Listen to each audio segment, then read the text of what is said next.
ٹھیک ہے عذاب نہیں تھا، لیکن اگر قریب نہ جاتے تو ثواب میں اضافہ ہوتا یا نہ ہوتا؟ یقیناً ہوتا۔ ان کی آسائش میں بقا ہوتی یا نہ ہوتی؟ یقیناً ہوتی۔ لیکن سوال یہ ہے کہ آیا واقعاً انہوں نے ترک اولا انجام دیا ہے یا نہیں؟ بات یہ ہے، بس یہی وہ بات تھی جس کو سمجھنا ہے اور جس کو سمجھ کے اپنے پلے باندھنا ہے، اور عبرت کا نمونہ یہیں پہ ہے۔ جب تک قرآن فہمی کے یہ سارے مراحل انسان طے کر لے تب پتہ چلتا ہے کہ یہ کتاب ذکر ہے، یہ کتاب ہدایت ہے، یہ کتاب مبین ہے، جو گزشتہ امتوں کے تجربیات کو آ کر بیان کرتی ہے اس امت کے لیے، تاکہ آپ نے راستے کو شارٹ کٹ طور پر طے کر کے اپنے کمال تک پہنچ جائیں۔ ترک اولا بھی نہیں تھا۔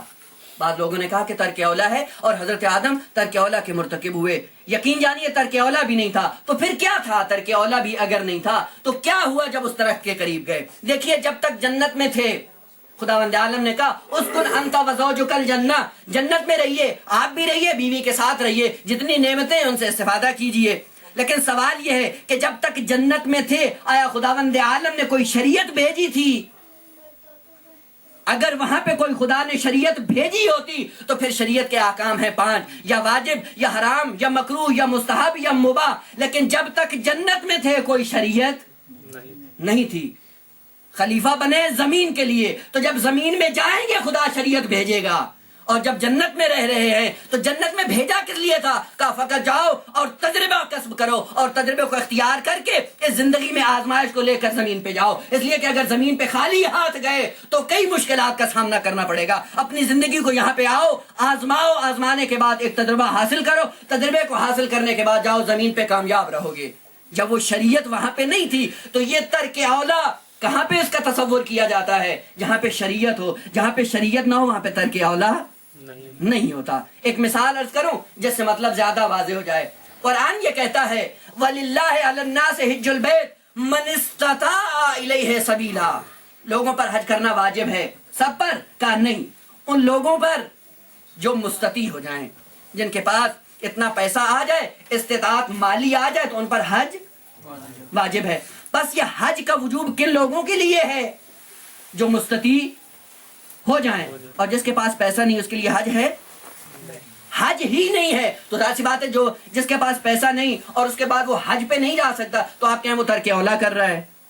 بھائی خالق کے کائنات نے یہ رکھا ہی ان لوگوں کے لیے جن کے پاس کچھ پیسہ ہے، اور جن کے پاس پیسہ نہیں ان پہ واجب ہی نہیں ہے۔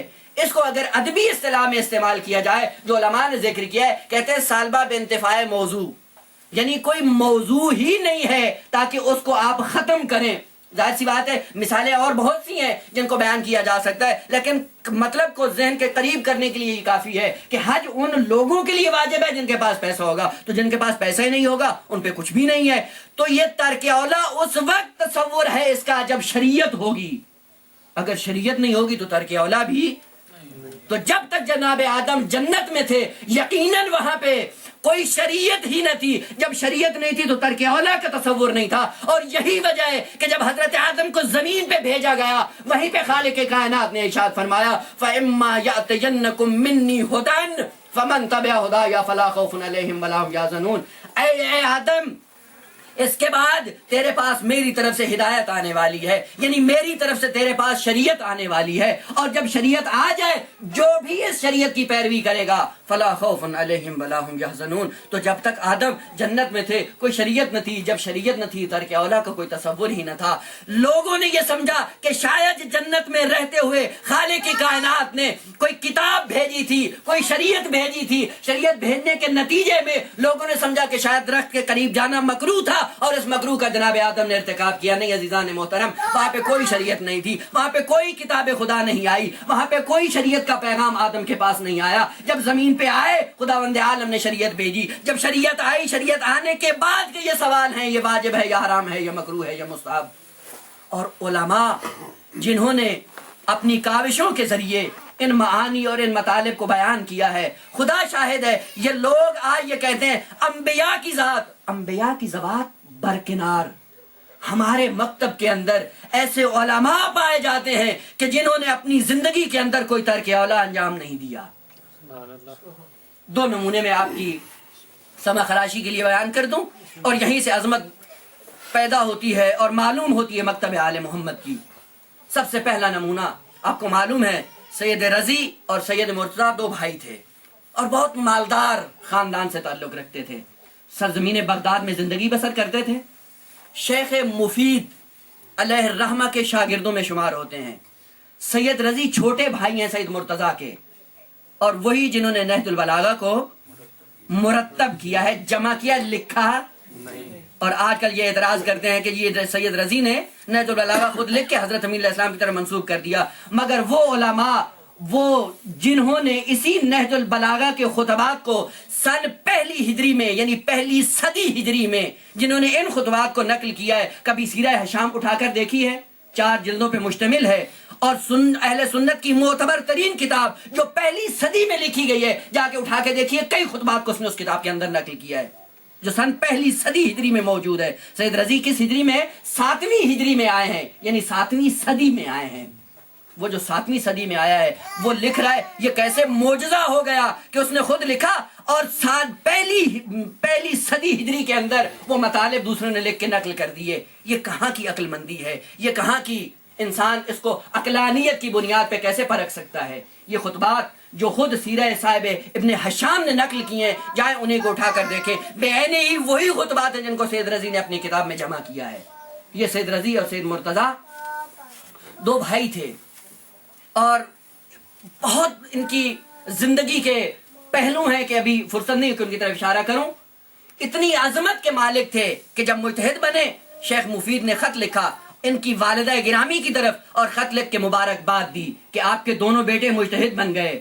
تو جیسے ہی خط ان کی والدہ کو ملا، ان کے چہرے پہ کوئی خوشی کے آثار نمایاں نہیں ہوئے۔ شیخ کہتے ہیں کہ میں نے آپ کو اتنی بڑی خوشخبری دی ہے کہ آپ کے بیٹے مجتہد بن گئے اور آپ کو خوشی محسوس نہیں ہو رہی۔ وہ بی بی کہتی ہیں معظمہ کہ مجھے کیا خوشی ہو، اگر یہ نہ ہوتے تو مجھے دکھ ہوتا۔ کیوں؟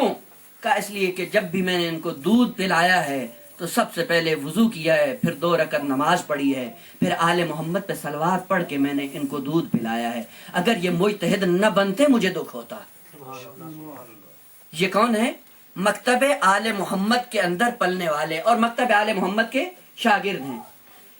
ان کا والد گرامی سید رضی اور سید مرتضیٰ کا دنیا سے چلا گیا۔ شیخ مفید نے مال تقسیم کرنا چاہا کہ میراث سے اس کو تقسیم کر دیا جائے۔ تقسیم کرتے کرتے ایک مصلی بچ گیا، مصلی جس پہ ان کے والد گرامی نماز پڑھا کرتے تھے۔ شیخ مفید نے چاہا کہ اس کو تقسیم کر دیا جائے۔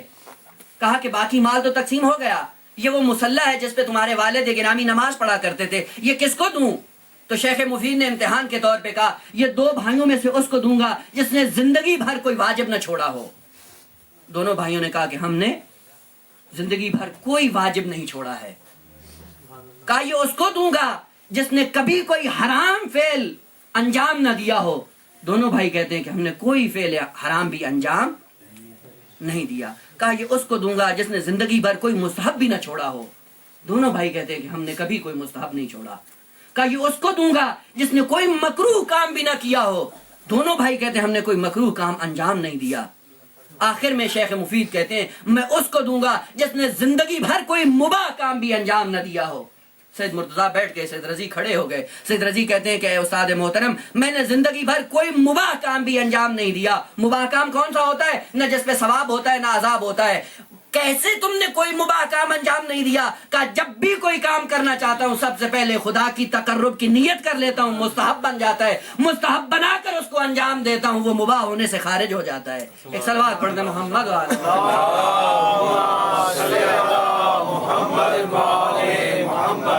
دیکھیں یہ نیت پہ ہے، انما الاعمال بالنیات۔ اگر ایک انسان کی نیت ہے، اس کی نیت کے مطابق اس کو ثواب دیا جائے گا۔ جو کام بھی خدا کے تقرب کی نیت سے انجام دیا جائے یقیناً مستحب ہو جاتا ہے، بھلا اپنی ذات میں وہ مباح ہی کیوں نہ ہو۔